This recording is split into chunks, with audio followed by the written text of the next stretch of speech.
am, fam. Hello, back in bed with jammies. My eyes are so puffy, you guys. I cried so much last night. I cried so much.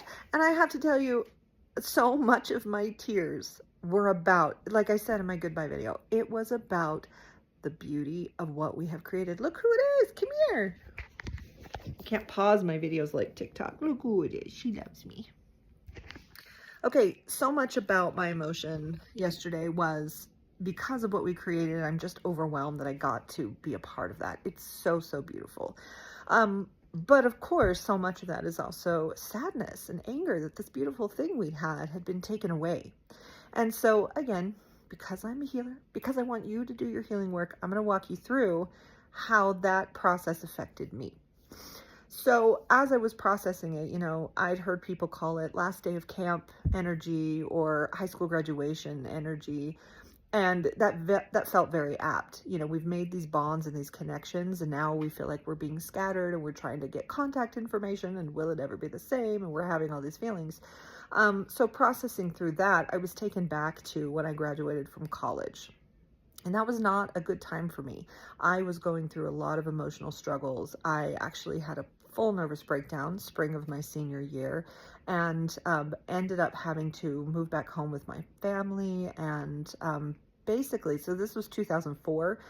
Cell phones were brand new.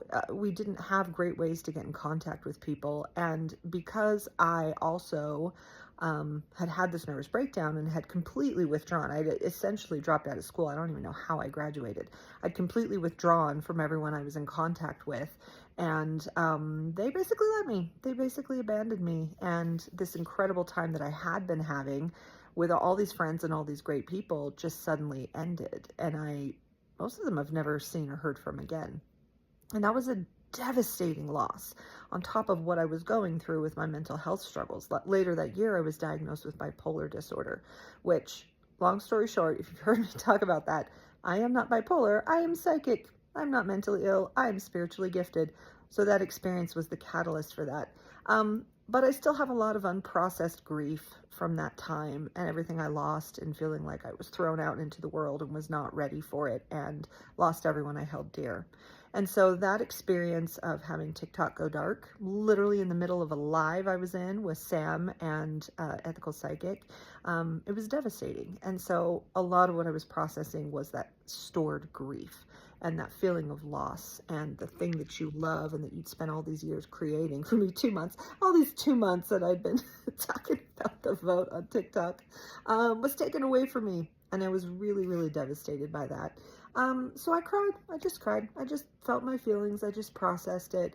Because, I like to think of it as emotions fill a vessel, and we are the vessel. And so when these big emotions are coming up, really all you need to do to process them is just feel them with the intent to pour it out and be done. We're not going to store it. We're not going to keep it going. We're going to let it go. So I did that process last night. So my face is red. My eyes are swollen. My eyes are stinging. So yeah, I put on a little filter today. I'm big on dignity. So that's what I'm feeling today, fam. I do have some insights. I had a really incredible spiritual experience last night. Side note, that's normal for me. I do this a lot, but I will make a video describing it a little bit later when I get myself together. But also I'm going to be spending time uploading my backlog of TikTok videos. So if you see a bunch of videos from me, they're all old, and you'll know them because I have the blue text, and they'll look like they used to look on TikTok. So, love ya. Hope you slept well. I'm crying there with you. It's okay. We're going to get through this. We'll see you soon.